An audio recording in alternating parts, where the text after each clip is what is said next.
Bom, graça e paz para quem eu ainda não vi. Bom estarmos juntos novamente, né, para a nossa aula de escola dominical. E hoje nós vamos falar, aliás, alguma coisa que eu já tinha falado na semana passada. O trecho de hoje são apenas 2 versículos, que de novo fala sobre os males da língua. E parece que esse é um assunto que estava pesando muito no coração de Tiago quando ele escreveu a sua carta. Por quê? No capítulo 3, ele coloca aqui uma vasta... Ele fala bastante coisa sobre a língua. Depois, seguindo o capítulo 3, e no começo do verso 4, ele fala sobre de onde vêm as guerras e contendas. E guerra aqui não é guerra armada, as guerras que são disputas, né? E contendas. De onde vem? Isso tem a ver também com a boca, com a língua.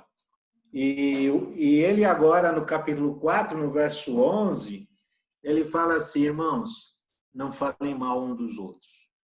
E aí ele dá um embasamento teológico por que não se deve falar mal um dos outros. Então a gente vê que esse assunto da língua, ele está pesando no coração de Tiago, tá certo?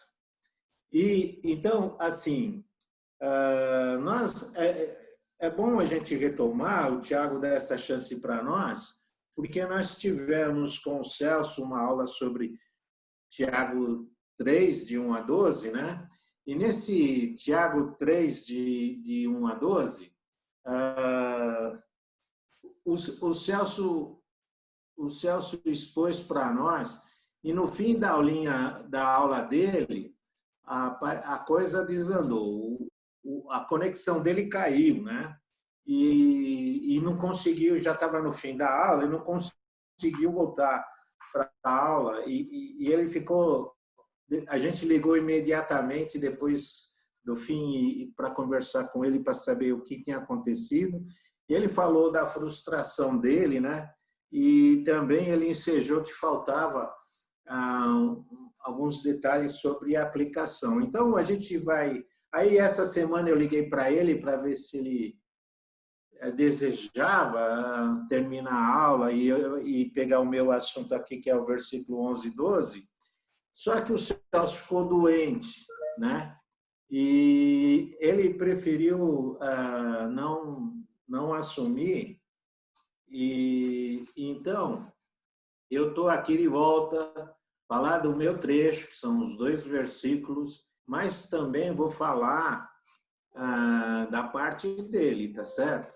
E espero que eu faça isso de uma maneira que realmente transmita o que ele tem desejado comunicar com a gente. Então, eu vou retomar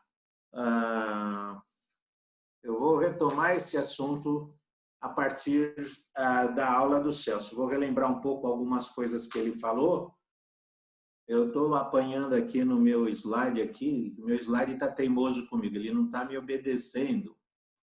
Me perdoem, deixa eu achar aqui, deixa eu ver se eu consigo colocar ele aqui para vocês. Acho que agora foi isso. Então, no capítulo 3 de Tiago, vamos lembrar algumas coisas que o Celso falou. Ele disse, entre outras coisas, que o nosso maior inimigo encontra-se atrás dos nossos lábios. Ele falou também que domar a língua é uma utopia, mas como cristãos temos que lutar contra o poder da língua. Aí também ele falou um pouco para a gente, ele leu lá Provérbios capítulo 6, que tem um trecho que fala assim, tem 6 coisas que Deus odeia e 7 que ele detesta. E dessas 7 coisas que Deus detesta, 3 têm a ver com a língua. É a língua mentirosa, o testemunho falso que espalha mentiras e aquele que semeia contendas e discórdia entre os irmãos. E depois ele também mostrou para a gente 2 vídeos, né, sobre o poder que tem a palavra de conduzir multidões, né? Ele mostrou aquele vídeo do Hitler dando discurso lá para as tropas dele, e esse certamente era um exemplo ruim do uso da língua. E o outro era do Luther King, que também arrastou multidões nos Estados Unidos sobre a condição do reconhecimento dos negros, certo? E depois ainda mencionamos que nesse capítulo 3 que a língua tem poder de destruir. Então, rapidamente foram essas as abordagens que o Celso colocou na sua aula, e eu vou relembrar aqui para a gente o que diz Tiago, capítulo 3, verso de 1 a 12. Lá no verso 3 fala que nós colocamos freios na boca dos cavalos para que obedeçam. Então, o freio é relativamente pequeno e em comparação também com a força do cavalo, mas é o freio que vai na boca do cavalo que conduz todo o seu corpanzil. Grandes navios são manobrados por um leme muito pequeno. Também um paralelo aqui de coisas pequenas que têm grande poder. Um grande bosque pode ser incendiado por uma pequena fagulha. Então, ele está colocando atrás de cada uma dessas colocações, dessas figuras de linguagem, ele está colocando um paralelo com a língua, né? A língua é um mundo de iniquidade. Contamina a pessoa por inteiro, incendeia todo o curso de uma vida, ninguém a consegue dominar. É um mal incontrolável, cheio de veneno mortífero. Nossa, aqui ele, né, acabou, né, com a língua. E ele fala também, com a língua bendizemos o Senhor e Pai, e com ela amaldiçoamos os homens feitos à semelhança de Deus. Aí ele começa a mostrar a inconsistência da língua. De um lado a gente bendiz a Deus, do outro lado a gente amaldiçoa os homens. Ele fala também no verso 11 que acaso pode sair água doce e amarga da mesma fonte? E a resposta que ele está empurrando a gente é não, né? Uma fonte produz só um tipo de água. Ou é uma fonte de água salobra ou é uma fonte de água doce. E ele repete também que da mesma boca procede bênção e maldição.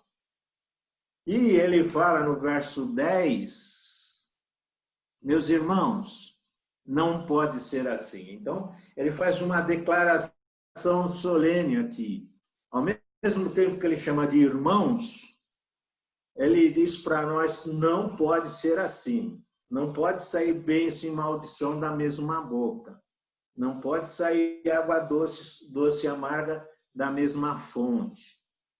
Então, ele está usando de toda a sua autoridade para dizer, não pode ser assim. E coloca em nossos ombros a responsabilidade que nós temos de usar bem a nossa palavra, né? E no verso 2, ele, como ele foi extremamente crítico o capítulo todo, essa parte sobre a língua, pelo menos o verso 2 ele fala, se alguém não tropeça no falar, tal homem é perfeito, sendo também capaz de dominar todo o seu corpo. Ainda bem que ele fala assim, né? Porque ele criticou bastante o mau uso da língua, mas ele fala que é possível alguém não tropeçar no falar. Então, existe uma expectativa de que a gente cuide da maneira que a gente fale, para a gente não tropeçar no falar. E se a gente controla a língua, que é muito difícil, então controlar o resto do corpo e os outros apelos do nosso corpo não vão ser difíceis, tá certo? E então aí nós temos essa visão, né, que ele está tentando lidar com a igreja que estava na dispersão, tentando falar para o pessoal desse problema da língua, né? Que a língua é de onde vem as guerras e contendas, e qual que é o nosso papel dentro disso. Aí eu resolvi pôr aqui alguns versos que falam sobre o mau uso da língua, e depois de alguns versos que falam do bom uso da língua, e alguns conselhos sobre o uso da língua. Então, mau uso da língua, nós temos passagens na Bíblia como essas. Como o vento norte traz chuva, assim a língua fingida traz o olhar irado. Língua fingida, os mexericos, as fofocas, traz o olhar irado. E isso cria contenda, né? Os ricos dentre vocês são violentos. O seu povo é mentiroso. E as suas línguas falam enganosamente. Por isso, eu mesmo os farei sofrer e os arruinarei por causa dos seus pecados. Então, nesse trecho, Deus está fazendo uma declaração de que o povo é mentiroso, que a língua é enganosa, e os fará sofrer por causa desse pecado, o pecado da mentira, tá certo? E Deus, aqui o profeta Miqueias, falando as palavras de Deus, né? Deus vai se encarregar de punir o mentiroso. Os mandamentos do Senhor o protegerão da mulher imoral e dos falsos elogios da mulher leviana. Tirando de lado essa questão da mulher imoral, da mulher leviana, eu quero ressaltar que ele está criticando aqui não a imoralidade dela, mas os falsos elogios. Gente que é badaladora, né? Gente que quer puxar saco, né? Falsos elogios. Falsos elogios não levam a nada. E tem gente que gosta de ficar o tempo todo fazendo esse tipo de pronunciamento, né? A fortuna obtida com a língua mentirosa é ilusão fugidia e armadilha mortal. Fortuna com a língua mentirosa é ilusão fugidia e armadilha imortal. A armadilha mortal, né? A língua mentirosa, ela é uma ilusão passageira, né? E por fim, havia uma língua com a da serpente, veneno de víbora está em seus lábios. Você já viu aquela expressão do cara falar, nossa, você está falando mal, eu estou vendo veneno correndo no cantinho da sua boca? É isso aqui. Havia uma língua como a da serpente, veneno de víbora está em seus lábios. Com uma boca, o ímpio pretende destruir o próximo, mas pelo seu conhecimento, o justo se livra. Então, o ímpio tem motivações dentro dele para destruir o próximo. E aqui, o próximo aqui é o justo, né? Que consegue se livrar. Fala no Salmo, sua língua trama destruição. É como navalha afiada, cheia de engano. Você prefere o mal ao bem, a falsidade em lugar da verdade. Você ama toda palavra maldosa, ó língua mentirosa. Saiba que Deus o arruinará para sempre. Ele o agarrará e arrancará da sua tenda. Ele o desarraigará da terra dos vivos. Então, aqui você vê que a língua pode tramar destruição, ela produz engano, ela escolhe o mal ao bem, a falsidade à verdade, ela é maldosa, ela é mentirosa. Então, você vê como a língua tem uma série vamos dizer assim, de qualidades aqui que são terríveis. Quem esconde o ódio tem os lábios mentirosos, e quem espalha a calúnia é tolo.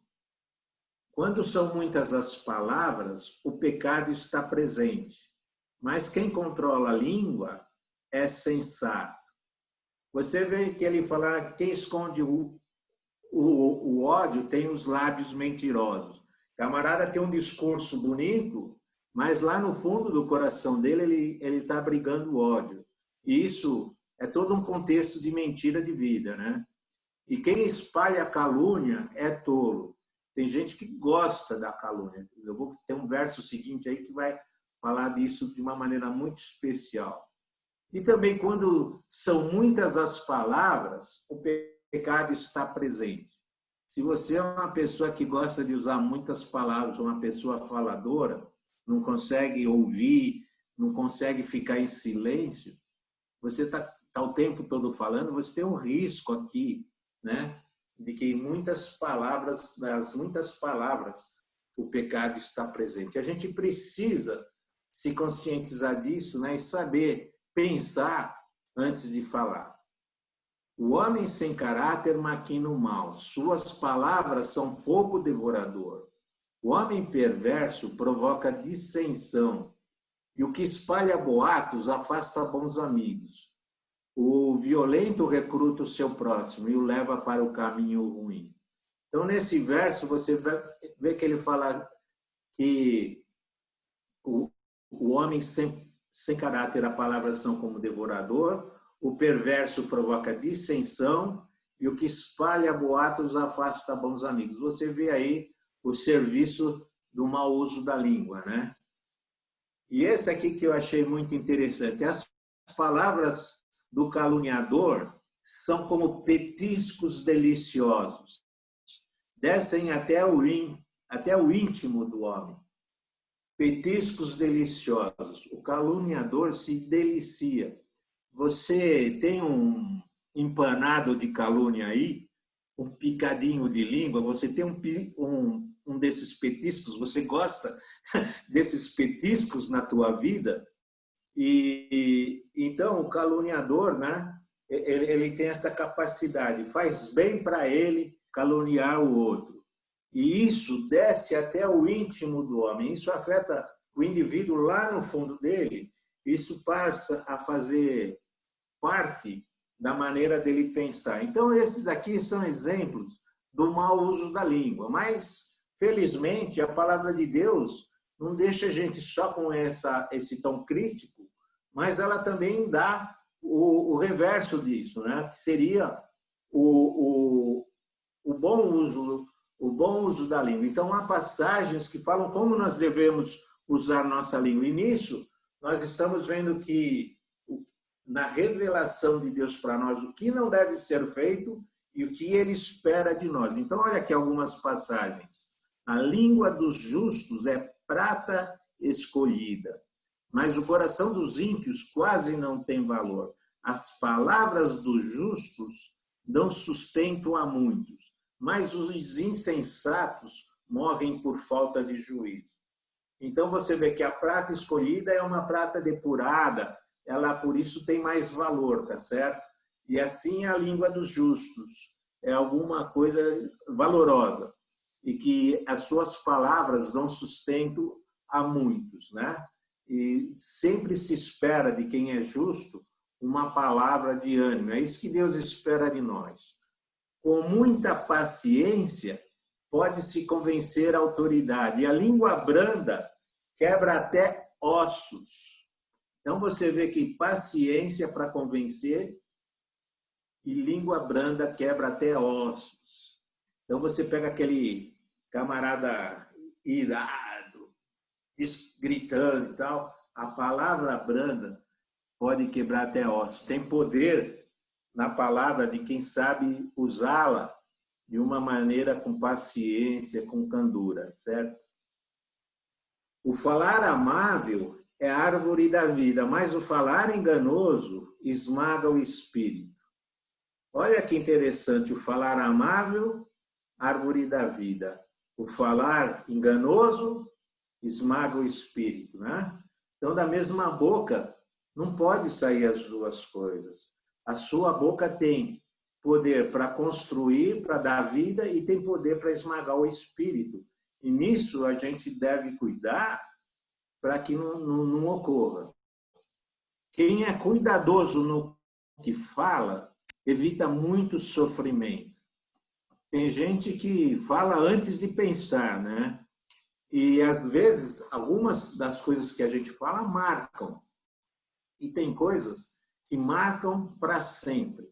E tem gente, é impressionante você ver ter pessoas que conseguem relembrar de palavras que ouviram ainda quando eram criancinhas e que lhe fazem mal na alma até a sua idade adulta. Então, cuidadoso no que fala. É bom a gente medir o que a gente fala para depois não se arrepender, para depois a gente não conseguir reparar o dano, a destruição que a nossa palavra causa.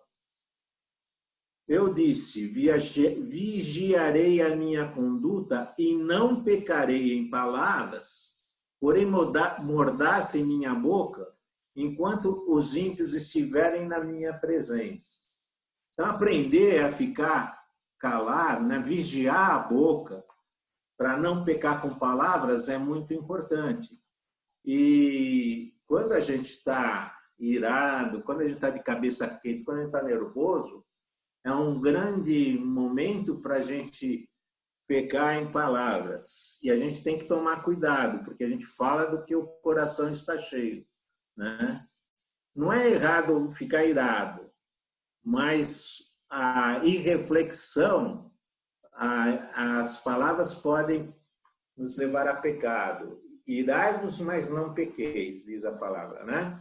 Então, não pequem com as palavras quando você estiver nervoso. Coloque também uma mordaça na boca quando estiver na presença dos ímpios. Uma das coisas que deve nos distinguir dos ímpios é a gente não ter a mesma linguagem deles. Aquela linguagem profana, aquela linguagem cheia de palavrões, de palavras torpes. A nossa linguagem deve ser outra. Nós devemos ser distinguidos pela maneira como nós falamos. E as pessoas não devem ouvir de nós palavras e às vezes, isso é uma tentação, você usar a mesma linguagem das pessoas, falar palavrão com quem fala palavrão, rir de piada suja com quem faz piada suja, etc., etc., para ter uma identidade, uma aceitação no grupo.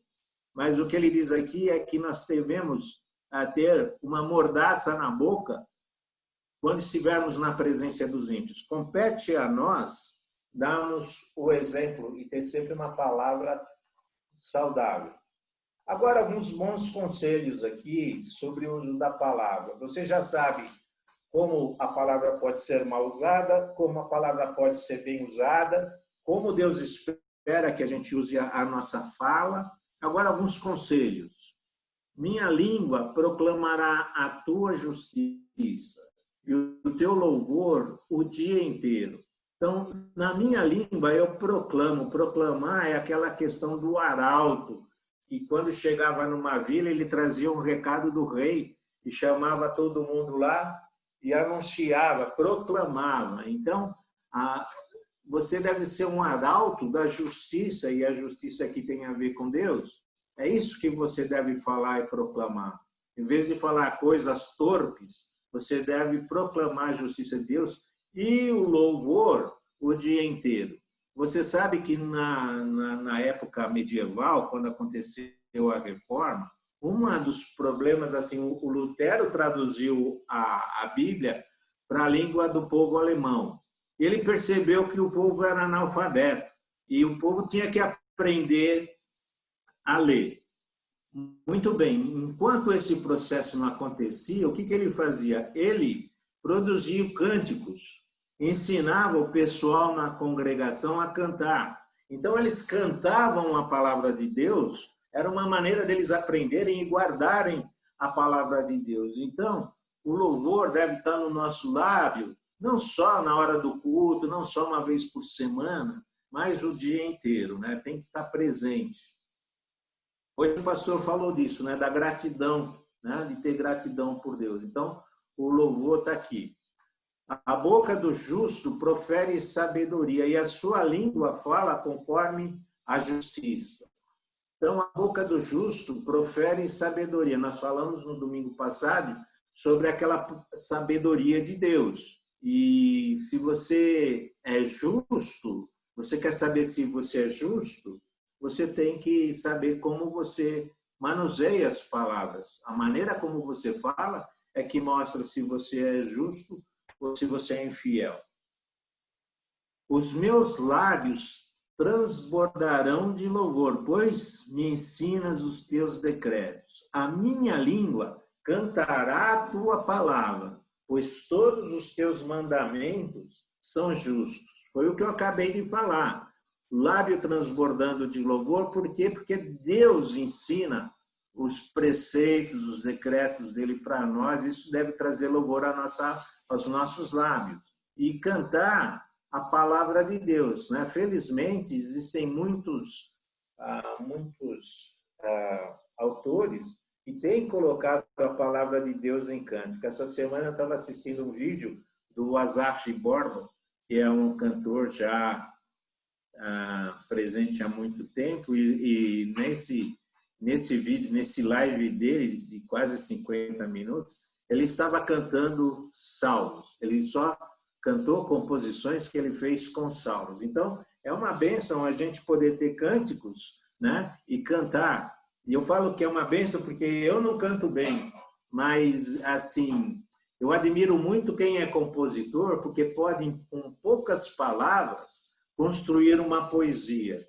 E o que eu não consigo falar com poucas palavras, eles conseguem, o poeta consegue expressar e me ajudar a me expressar com Deus, em poucas palavras, aquilo que está lá no meu coração. Então, é uma coisa boa a gente cantar a palavra de Deus. Então, a nossa boca encheu-se de riso e a nossa língua de cantos de alegria. Até nas outras nações se dizia, o povo fez coisas grandiosas por esse povo. Esse verso é um salmo de peregrinação, é o povo voltando do exílio, voltando para Jerusalém, e quando eles estão a caminho, eles cantam isso, né? Que na nossa boca encheu-se de riso, a nossa língua de cânticos de alegria. Então, nós devemos ocupar o nosso coração com cânticos de alegria, com louvores ao Senhor, ao invés da calúnia, da maledicência, da maldade, tá certo? Fala com sabedoria e ensina com amor. Ele está falando aqui da mulher virtuosa lá de Provérbios de 31. Veja bem, ela fala com sabedoria, ensina com amor. Cuida dos negócios de sua casa e não dá lugar à preguiça. Seus filhos se levantam e a elogiam. Seu marido também a elogia, dizendo, muitas mulheres são exemplares, mas você a todas supera. Então, essa aqui é um retrato de uma família. A esposa, a mãe, fala com sabedoria, ensina com amor.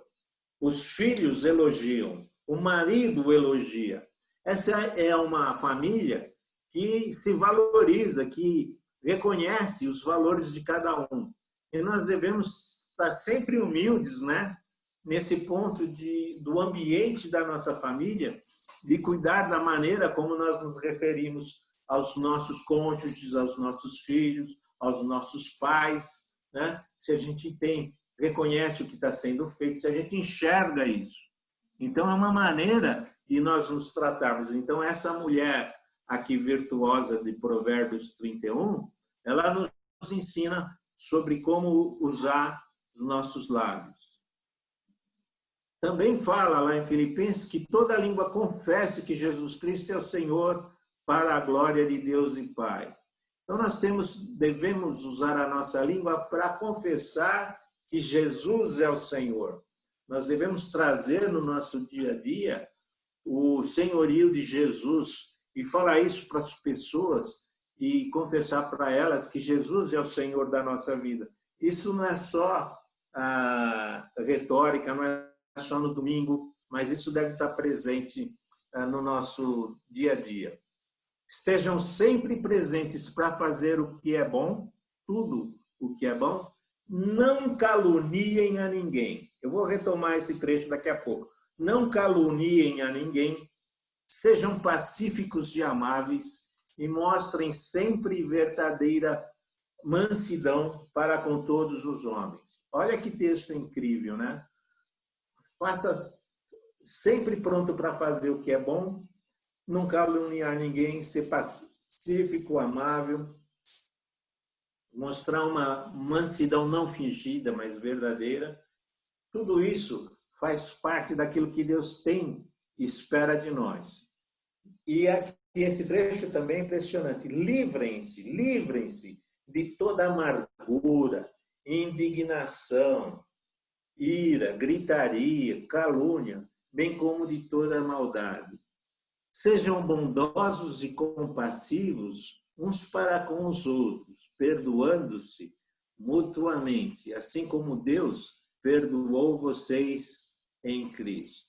Esse trecho aqui, esse trecho é impressionante, né? Como anda o ambiente onde nós estamos, o nosso lar particularmente, a questão de amargura, indignação, gritaria, ira, calúnia. Quer dizer, como anda o tecido social da nossa família, como anda o nosso tratamento de um com o outro. Esse trecho ele tem uma relação muito íntima aqui com a nossa família, que a minha esposa, quando os nossos filhos eram pequenos e começavam a brigar, ela sempre recitava esse verso: sejam bondosos e compassivos uns para com os outros, perdoando-vos mutuamente. E assim como Deus perdoou vocês em Cristo. Se Deus perdoou você em Cristo, você deve perdoar o teu familiar, os outros também, da mesma maneira, sem méritos, sem que eles mereçam, você deve perdoar. E isso você deve acrescentar esse comportamento na tua conduta. Muito bem. Eu vou dar um break aqui. Talvez você já esteja coçando para querer conversar e nós queremos ouvir. Se alguém quiser se manifestar, vamos dar uma oportunidade aí e depois eu vou passar lá para o capítulo 4, 11 e 12, que é realmente o texto que me compete aqui da aula de hoje. Alguém quer falar alguma coisa aí sobre o uso da língua? Eu não estou vendo todo mundo aqui. Por favor, me ajude, Flávio. Eu vejo alguns, mas não vejo todo mundo, tá? Alguém quer dar o sinal aí? Quer falar alguma coisa? Pastor, eu coloquei uma observação no chat aqui para que a gente não fique refreando, né? De falarmos o bem, sermos elogiosos, bendizentes, enquanto pudermos ser sinceros e verdadeiros, né? Exatamente. Não há nenhum problema com elogio, né? O problema é quando a gente começa a virar bajulador, né? Porque o elogio, a benevolência nas palavras é recomendada pela palavra de Deus. Agora, a bajulação, quem pode distinguir se eu estou fazendo um elogio verdadeiro ou uma bajulação? É somente o emissor, né? Quem está falando é que sabe o que está falando, né? Tenho a impressão que o receptor também tem uma boa noção. Ele percebe Pode quem é o ter. dele. Às vezes o emissor é tão enganoso que ele dá um chapéu. É verdade o que você está falando. Mas se alguém puder distinguir que o cara está sendo bajulador, esse cara é quem está ouvindo, é o que está recebendo a bajulação, sabia? Mas você tem razão, é isso aí. A gente tem que ser... Como é que eu vou ser sincero, né? E sem me trair também, né? Eu tenho que ser íntegro no meu interior. Vera? Eu queria só falar que nesse tempo de reclusão, que cada família tem estado muito junta, filhos, às vezes filhos pequenos, o marido convivendo com a esposa o tempo todo, né? Nós estamos juntos. Então, essa palavra de hoje é uma palavra muito prática, né, Gi? Porque o ser bondoso em palavras, o falar coisas amáveis e principalmente vigiar, né? Que nós temos que vigiar a nossa boca, o que nós estamos falando. Acho que é uma época que essa carta de Tiago é muito prática dentro da casa. É porque Você ali sabe dentro de que casa você só tem um cachorro para chutar, é o que está mais perto, né? vocês sabem que eu estava falando aqui essa semana, conversando com a Cida, que a gente está ficando velho. Eu fiz aniversário agora no domingo, e no contexto a gente estava conversando, é assim, você fica velho, você fica muito impaciente. E quanto mais velho, vai chegar uma idade, eu ainda não cheguei nela, vai chegar uma idade que eu vou falar o que eu quero e não vou dar bola para ninguém. E ninguém vai conseguir me segurar. Isso faz parte da velhice mais avançada. Quando você desiste de ter freio na língua. Mas, no momento, é assim. Eu falei para ela, eu sinto dentro de mim uma impaciência. Não consigo, assim, ser Administrar. né, administrar. Então, às vezes, a reação ela passa do ponto, assim, eu extrapolo, né? Então, eu queria dizer isso, né? Porque é muito importante a gente saber, no ambiente da família, a gente saber fazer o ambiente da família ser um ambiente saudável, onde todos se sintam bem, onde todos se sintam à vontade para falar o que tem que falar e sem ter que tá de mal, brigando e o tempo todo indisposto um com o outro. Porque isso é o lidar conosco, é uma parte importante do nosso cristianismo pessoal, tá certo? Ok? Mais alguém? Eu queria falar uma coisa, que eu gosto muito eu acho bem interessante o Salmo 39, versículo 1, que você trouxe para a gente, né? E diz o seguinte, só para rememorar. Eu disse, vigiarei a minha conduta e não pecarei em palavras. Porém, mordaça em minha boca enquanto os ímpios estiverem na minha presença. É interessante que quando a gente está aqui reunido em igreja, ou você está falando com as pessoas que são o povo de Deus, tudo, a gente, em regra, tem um cuidado nas palavras e tal. E aqui é interessantíssimo a importância da gente ter uma vida coerente, porque às vezes você está num ambiente cheio de... lá no seu trabalho, ou com o pessoal do futebol, ou nos seus grupos, tal. E às vezes a gente corre o risco de se deixar contaminar. De repente, você percebe que você está falando igual eles. E aí a gente perde a oportunidade, primeiro, né, além de perde a oportunidade de fazer diferença, né, porque eles vão falar, é igual a gente. Para quê? Não tem diferença. Se esforça para ser igual a ele. Né? E também tem a questão que é muito relevante do ponto de vista de nós, como cristãos, termos esse testemunho também perante Deus, né? Que a gente tem uma vida coerente.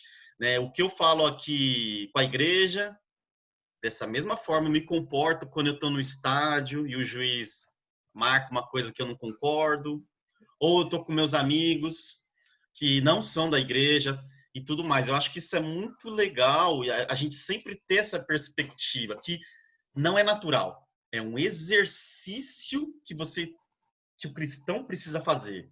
E eu preciso ter uma coerência nas minhas palavras. Eu tenho um exemplo. Aliás, são 2 momentos na minha vida, na vida profissional, que tem a ver com esse negócio do uso da língua, né? Eu trabalhei numa empresa em que a telefonista, naquela época tínhamos telefonista, né? E ela era extremamente desbocada. Ela falava, cada 3 palavras, 2 eram palavrões. E quando ela se dirigia a mim, escapavam, ela media as palavras. De vez em quando escapava. E ela pedia desculpa para mim. Falou, mas por que você está pedindo desculpa para mim? Não, porque eu sei que você não fala a palavra. Quer dizer, ela tem dentro dela um código lá dentro dela, sei lá como é que ela falava muito palavrão, mas ela sabia que eu não falava e que tinha que ter alguma coisa errada nisso daí. E então, quando ela lidava comigo, ela já media as palavras e pedia desculpa para mim, sem eu estar exigindo nada dela, né? Porque não era a prática normal dela. Então, eu acho que tem um pouco disso. O fato de nós não falarmos palavrão, o fato de nós não apoiarmos a maledicência, o deboche, esse tipo de coisa, isso, assim, as pessoas começam a observar a nossa conduta sem palavra nenhuma. É uma conduta e as pessoas começam também a se policiar. Hoje eu vivo num ambiente profissional que também tem essa situação e que eu tenho uma pessoa lá que ela mede as palavras porque quando ela se dirige comigo, porque ela percebe que eu não pactuo, sem nunca ter dito coisa alguma. Ela percebe que eu não pactuo de uma linguagem desbocada, tal. Então, isso é você ser sal, né, no mundo, eu acho, né? É uma maneira, porque as pessoas, quando elas tiverem que ouvir alguém que tem alguma coisa para dizer, elas não vão procurar uma pessoa debochada. Elas não vão procurar uma pessoa que não tem algo consistente, sério para dizer. Quando elas precisarem de uma oração, elas não vão procurar no mundano, porque eles não veem Deus no mundano. Então, você está ali, só a sua presença, a sua conduta, é um testemunho, tá certo? Então, eu acho que nós precisamos lidar com isso no nosso dia a dia. A minha esposa aqui está pedindo a palavra. Dá licença. Eu queria falar um pouquinho sobre como a língua ela tem o poder sobre as outras pessoas também, né? A gente já falou um pouquinho sobre isso, mas como a língua ela pode destruir uma outra pessoa, né? O que a gente profere, às vezes, faz com que a pessoa tenha uma baixa autoestima. A gente destrói a pessoa pelo nosso falar. Então, essa maldade que, às vezes, é externada, porque enquanto ela está dentro de nós, né, a gente pode até pensar coisas maldosas sobre as pessoas, mas quando a gente externa isso, né, é como o adultério, né? Ele está dentro da nossa mente, ainda ele não é um pecado, mas quando a gente externa isso, quando a gente judia, a gente chega a manipular pessoas, né? E menosprezar pessoas através da nossa língua, eu acho que esse é um pecado que a gente tem que lidar. E algumas pessoas mais do que outras, né? Porque a nossa língua ela tem o poder, né, de deixar a pessoa feliz ou deixar a pessoa triste, deixar a pessoa mais próxima de Deus ou afastar a pessoa de Deus. Olha o poder que esse pequeno órgão tem, né? Então, quando a gente pensa na língua, a gente tem que pensar que ela é um instrumento poderoso, mas que a gente tem que estar na dependência de Deus, porque senão o que sai dela pode destruir, né? Ok. Bom, deixa eu avançar um pouquinho aqui. Então, fechando aqui essa parte do capítulo 3, aqui dessa primeira parte, do 1 ao 12. Então, da mesma boca procedem bênção e maldição. Ouça, Tiago, meus irmãos, não pode ser assim. Não pode ser assim. E agora, indo lá para o capítulo 4, os versos 11 e 12, que é o trecho originalmente que me foi lotado, ele fala assim: irmãos, não falem mal um dos outros. Você veja, lá ele falou, irmãos, não pode ser assim. Aqui ele fala, irmãos, não falem mal um dos outros. Ele está colocando todo o peso da autoridade dele aqui para nós olharmos para dentro de nós. Não fale mal um dos outros. Dentro da igreja, não difame, não difame. Não tire a boa fama de ninguém. Não distorça a imagem de ninguém. Não destrua a reputação de ninguém. Qual seria a motivação para nós falarmos mal de alguém? Principalmente dentro do povo de Deus. Qual seria a nossa motivação para difamar uma pessoa? Você sabe que quando você fala mal de uma pessoa, você imagine uma pessoa te ouvindo e você vai começar a comentar de um outro irmão. Aquele irmão que vai te ouvir, ele está, vamos dizer, como uma página em branco para te ouvir o que você tem para falar. E, de repente, você começa a denegrir a imagem de um outro irmão, você está colocando no coração, na mente desse ouvinte, já uma imagem distorcida daquele de quem você está falando mal. E você vai influenciar na opinião que ele vai ter sobre a pessoa que você está difamando.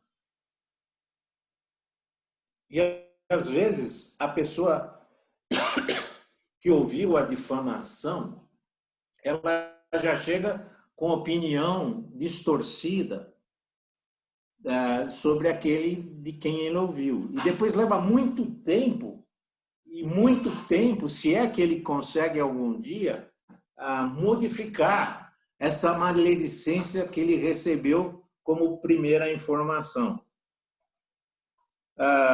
Mas o problema, pense bem, que o problema não está necessariamente com quem foi difamado, mas o problema está com o difamador. Pode ser que a pessoa que falou mal é que é o problema e tem problema. E quando ela fala mal, parece que ela está querendo arrebanhar, né, adeptos para a causa dela. Você quer ver um exemplo que é muito comum? Dá licença aqui. Um problema que é muito comum, casalzinho novo, recém-casado. E não começam a ter dificuldades ali e começam a se desentender por detalhes normais da vida. Aí, vamos dizer, a esposa, por exemplo, a esposa vai na casa da mãe dela e a primeira coisa que a mãe adora perguntar para a filha recém-casada é como é que estão as coisas lá, o relacionamento do casal. A sogra adora essa conversa. Aí ela começa, não, porque o fulano faz isso, porque o fulano é aquilo, ele é relaxado nisso, ele é não sei o quê, não sei o quê. Começa a querer, assim, de certa forma, difamar o próprio marido. Só que ela está falando com a mãe dela. A mãe dela já ouve aquilo com uma tendência muito grande. Agora, o problema é que, de repente, essa mãe, essa sogra, ela é fofoqueira. Está feita a desgraça. O que o Celso falou lá na aula dele? Lembra que ele falou que o mau uso da palavra é como um travesseiro que as penas rasgam o travesseiro e as penas voam todo, e você não consegue juntar mais? E, de repente, você está difamando o próprio marido, com quem você vai passar toda a vida, ou a própria esposa. Às vezes, a coisa é tão ruim que isso acontece, você começa a difamar o outro na frente de outros casais, e a coisa fica ruim. E nós devemos entender o que acontece, por que está acontecendo isso. Por que eu quero conquistar o apoio do outro contra fulano ou beltrano? Será que é um problema de vingança? Será que é um problema de inveja? Será que é um problema de retaliação? Será que é um problema de mágoa? Será que é porque eu não aceito o estilo de vida do outro? Qual é a minha motivação para falar mal de um outro irmão? Quanto mais de uma pessoa que vive dentro do mesmo lar. E a maledicência, ela é muito sutil. A maledicência, geralmente, ela começa, sim, como uma análise. Você viu fulano? fulano disse isso, fulano faz aquilo. E aí, se o outro vai dando corda, o difamador vai se entusiasmando e daí a pouco ele está desmoronando, está sendo maledicente com aquele que ele começou com uma análise. Sutil o processo da maledicência, né? E nós precisamos, irmãos, aprender a botar freio. O mais difícil é você ter opinião ruim sobre alguém e você ter o freio na boca. Você não reverberar a sua opinião negativa contra outro irmão. Esse é o nosso desafio. Leia aí o que está na tela. Irmãos, não falem mal. Não falem mal um dos outros. Porque você vira juiz, né? Olha aqui, ó. Essa palavra de Jesus. O que Jesus recomenda? Olha, é o Salvador, hein? É o Salvador. Olha o que ele recomenda aqui, ó. Ele põe 2 versos.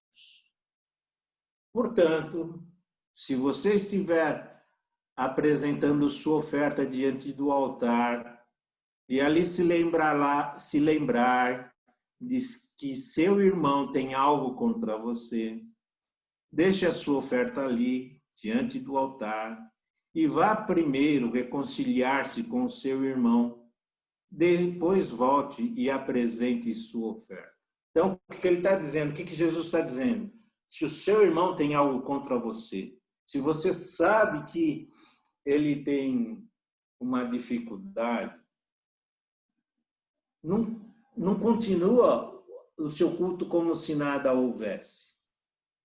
Vai falar com ele. Mas Jesus também falou, no Mateus 18, se o seu irmão pecar contra você, agora você é a vítima. No primeiro caso, você sabia que ele tinha um problema contra você, então você tem que conversar com ele. Aqui, se o seu irmão pecar contra você, você é a vítima. Vá e a sós com ele, mostre-lhe o erro. Se ele o ouvir, você ganhou o seu irmão. Mas se ele não ouvir, leve consigo mais 1 ou 2 outros de modo que qualquer acusação seja confirmada pelo depoimento de 2 ou 3 testemunhas.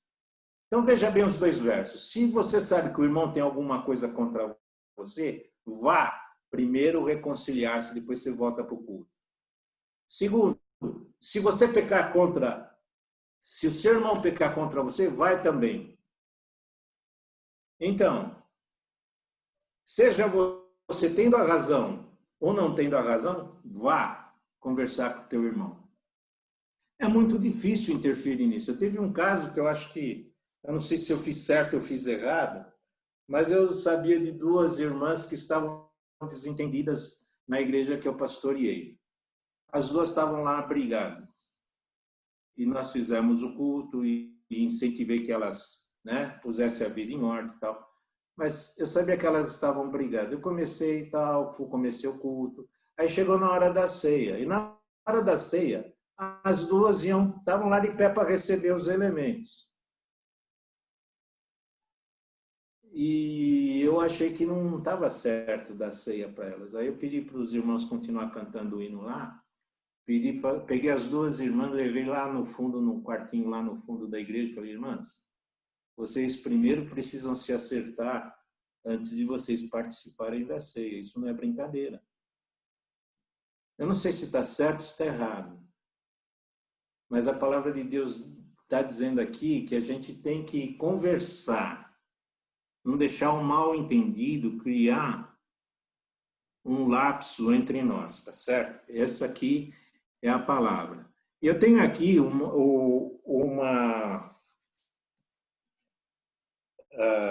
uma regra de ouro que eu repito sempre isso, do reverendo Robert Grant.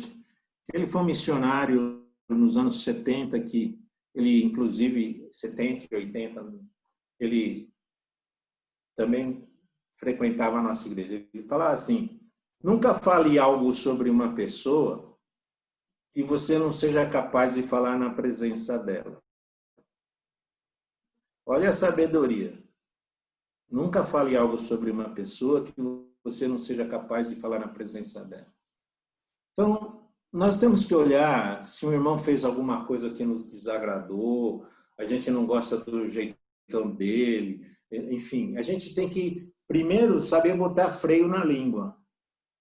Podemos conversar com o irmão, mas só falar, reverberar aquilo que a gente tenha um posicionamento, que a gente tenha condição de o irmão vir na nossa frente e a gente falar, não, eu falei isso de você.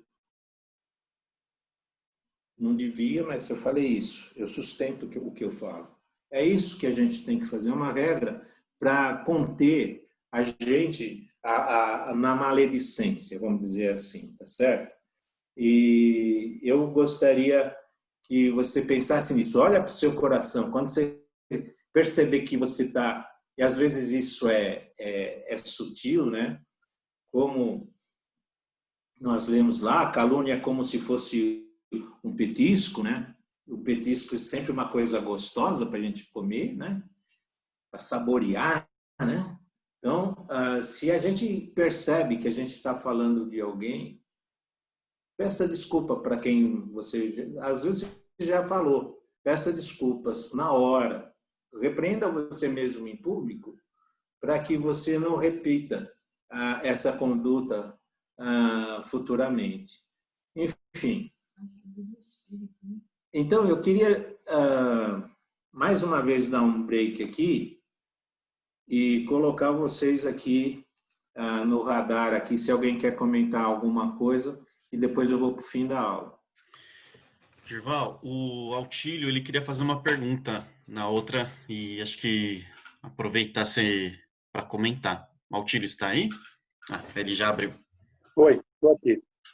Não é nenhuma pergunta, assim, é que eu vivi uma experiência da língua quando eu trabalhava no Banespa.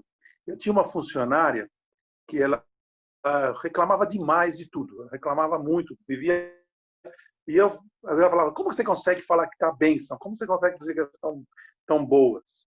E ela tinha o marido dela, ela falava muito mal do marido, ela xingava o marido todo o tempo, falava mal dele, ele era desempregado, não conseguia emprego e tal. Aí um dia eu falei para ela assim: muda a sua linguagem, começa a dizer que ele é uma bênção. Fala que ele é um homem abençoado, que ele é um homem de Deus, que ele é um homem sério, que o homem vai arrumar um emprego. Ela falou: você é louco, eu não vou falar isso nunca, ele não é isso. E às vezes ela começava a falar, ela falava assim: bênção. E ela falava: é uma bênção. Durante quase uns 6, 7 meses. De repente, eu comecei a perceber que quando ela começou a repetir isso todo dia, ela falava sempre, ela começou a mudar.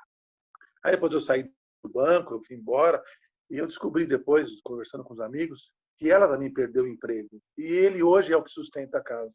Ele é uma bênção na vida dela. Então é mais ou menos isso. A gente às vezes não quer falar, isso não é só falar mal dos outros, mas é também o que nós falamos produz algo que também pode gerar bênção ou maldição na vida das pessoas. Né? Então a gente tem que talvez falar mal, pode ser quando eu falo mal da pessoa que está do meu lado, né? Como você falou, João, do meu marido, da minha mulher, eu mesmo falo.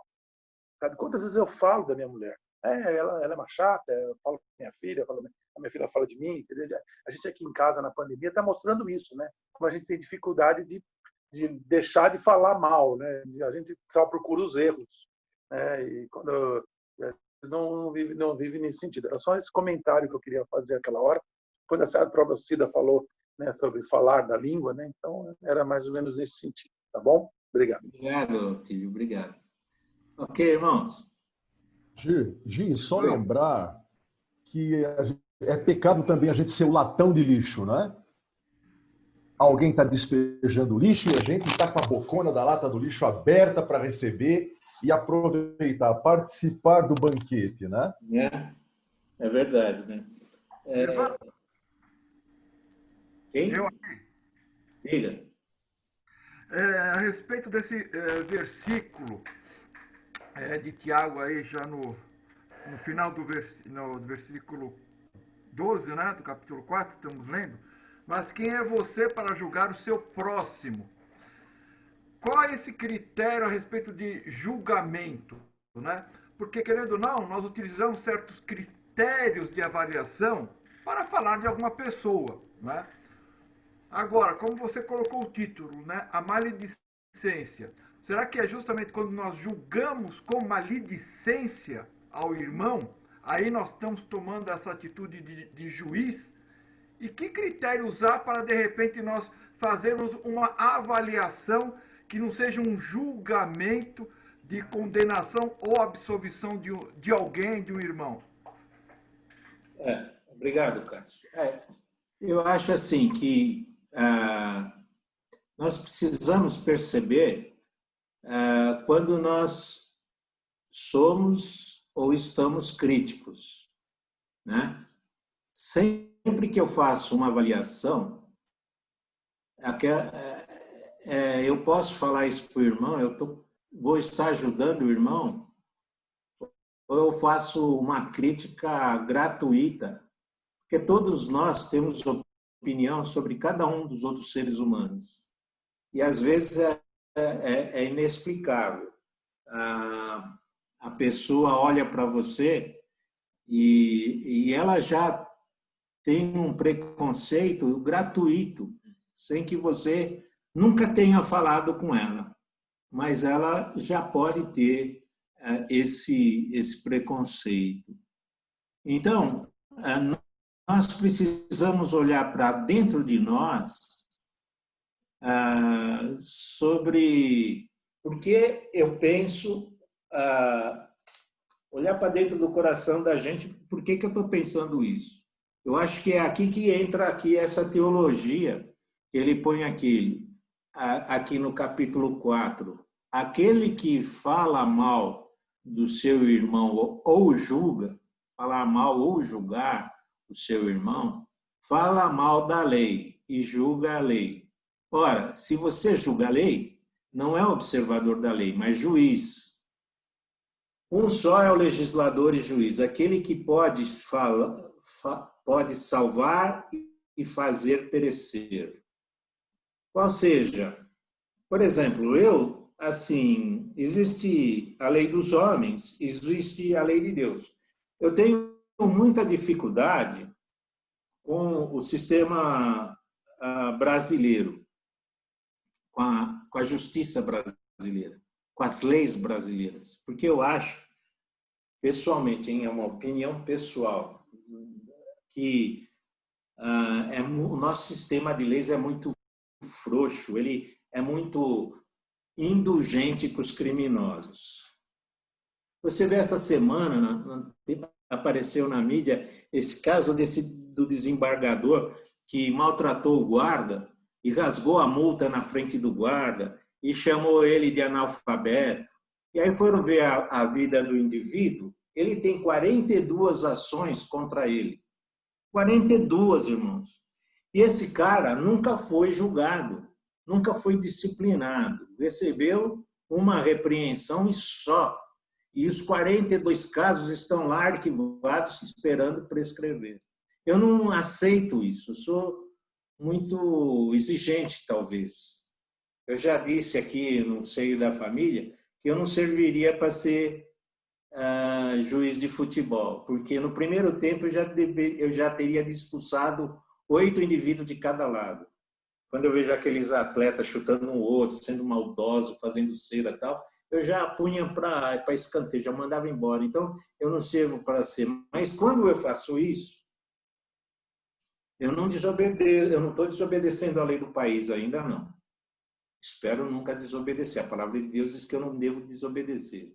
Mas eu estou me pondo assim, eu não pactuo com essa indulgência toda e eu seria mais rigoroso. Mas quando eu faço esse julgamento dentro de mim, eu estou me pondo no papel de juiz. Até aí tudo bem, porque são leis humanas e eu não tenho permissão da Bíblia para desobedecê-las, mas eu posso olhar e ter um olhar crítico para ela. Contudo, a palavra de Deus, todos esses versos que nós lemos aqui agora, são uma revelação de Deus. É o pensar de Deus para mim e para você, que nós devemos, com gratidão, receber, porque Deus revelou para nós o que Ele espera. A gente pode saber o que Ele espera de nós no nosso coração. Então, eu posso ter olhar crítico, talvez com as leis desse mundo, mas eu não posso, em hipótese alguma, pegar aqui os preceitos de Deus, a lei de Deus, e achar que eu consigo fazer uma lei melhor. Porque Deus é o único capaz de salvar e fazer perecer.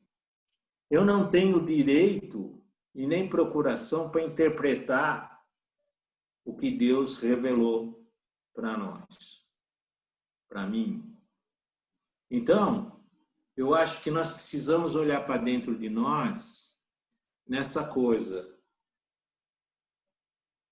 Eu estou julgando o irmão, eu estou analisando o irmão, eu estou fazendo uma observação sobre o irmão, eu estou sendo crítico, eu estou o quê? E aí é o fim do verso aí. Quem é você para julgar o seu próximo? Eu devo me colocar no meu lugar. Eu tenho que me colocar no meu lugar. E eu não devo, aqui os versos aqui nos dizem, eu não devo pronunciar palavra que deponha contra o meu irmão. Se eu tiver alguma coisa para melhorar nele, eu tenho que ir falar com ele. E se tem alguma coisa que eu não perdoei, ou que eu sei que ele tem contra mim, eu tenho que falar com ele. Foi Jesus que disse isso. Então, o colocar o freio na boca do cavalo, o leme lá do navio que direciona uma grande máquina e o leme é pequenininho. O domar da língua é muito difícil. Mas nós somos o povo de Deus. Se não fosse possível, Deus não tinha posto isso na palavra dele. Então nós precisamos, irmãos, aqui eu acho que essa preocupação do Tiago. Veja bem, Tiago está escrevendo uma carta para igrejas onde os cristãos tinham sido dispersos por toda a parte do mundo. E ele fala, irmãos, não falem mal um dos outros. O nosso testemunho é muito importante e a gente tem que saber lidar com as coisas sem demolir as pessoas, certo? Era isso que eu tenho. Eu já tenho aqui um pedido aqui de intervenção. Eu vou abrir o microfone para vocês. A Cida ela tem prioridade assim, ela está aqui no meu ouvido, né? Ela não entra no sistema para falar que ela quer falar, ela poda todo mundo, né? Mas tudo bem, vai. A minha esposa querida, dá uma chance para ela, vai. Eu queria falar um pouquinho sobre isso que o Cássio perguntou, né?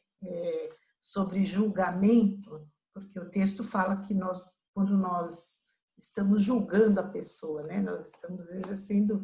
Quem somos nós para julgar alguém? Né? É isso que o texto está falando, né? E eu tive muita dificuldade com esse pensamento sobre como a gente julga as pessoas, porque a palavra fala para a gente julgar os espíritos, né? Nós temos a imagem e semelhança de Deus dentro de nós, então nós temos essa capacidade que Deus nos deu de exercer julgamento, né? A gente decide o que é bom, o que não é, né? De acordo com a circunstância, de acordo com a pessoa com a qual a gente está lidando. Então, esse negócio de a gente exercer julgamento sobre a pessoa, a gente tem que estar... Eu estou pensando no contexto, nesse contexto mesmo de Tiago 4, no versículo 7, ele diz assim, ó, portanto, submetam-se a Deus. E lá no último versículo que nós lemos lá, ele diz, quem é você para julgar? Né? Então, quando a gente vai fazer algum julgamento, a gente tem que se submeter a Deus. E nesse mesmo texto, aí no 7, ele continua, resistam ao diabo, né? Porque o nosso julgamento, ele tem que depender de Deus e do Espírito Santo, porque senão ele vai ser um julgamento falho, né? E nós fazemos muitas vezes julgamentos falhos, então a gente tem que ter muito cuidado e julgar, às vezes, no nosso coração, mas não pecar com a boca, né? Porque o problema maior que eu vejo é que quando a gente julga no coração, a gente sai reverberando por aí também aquilo que a gente julgou dentro do nosso coração, né? Ok, irmãos, mais alguém quer? Eu queria falar isso mais ou menos o que a Cida falou, mas lembrando também de que Jesus falou para nós conversarmos com a outra pessoa, que a gente sabe que a gente tem algum problema ou que ela tem algum problema conosco, né? E já me aconteceu de, quando eu fui falar com a pessoa, eu descobri que eu estava errada e que o que eu tinha interpretado a respeito dela estava totalmente errado, mas eu não conhecia todas as circunstâncias, né? Então, conhecer melhor a pessoa, às vezes, faz a gente mudar também o conceito que a gente tem dela, né? Ok. Bom. O Homero levantou a mão. Homero, você ainda quer falar? Ou já o pessoal respondeu, o pastor respondeu?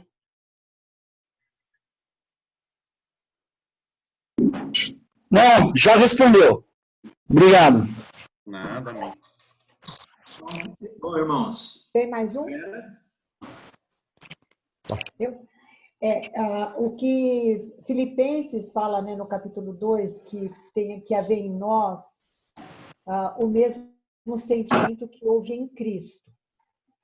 E quando nós olhamos para alguém, por exemplo, dentro da igreja, a gente às vezes olha para o irmão e fala, não, ele está merecendo, as pessoas estão falando, mas ele merece. Nós estamos sendo juízes, um monte de gente está sendo juiz, estamos falando, mas aquela pessoa merece. Agora, qual foi o sentimento que houve em Cristo com relação a nós? Foi um sentimento de se aproximar, de perdoar, de querer que a gente confesse, de querer que a gente se retrate, de querer que a gente se arrependa. E às vezes a gente não olha assim para o irmão, né? O irmão está pecando, aí você fala assim, não, mas ele está merecendo que todo mundo está falando mal dele. Nós não temos esse sentimento que houve em Cristo de suportar e ajudar o irmão para que ele se recupere e para que todos passem a vê-lo com outros olhos. Naquela mulher adúltera, quando veio aquela multidão acusando, Jesus ficou ali quietinho e depois ele conversou só com a mulher, como a Alba agora falou, né? Conversar com a pessoa em particular, por que eles estão te condenando? Né? Então, nesse sentido de não nos juntarmos à multidão para acabar com o irmão, mas no sentido de ficar um pouco calado, pensar, orar, buscar o irmão. Esse é o sentimento que houve em Cristo Jesus.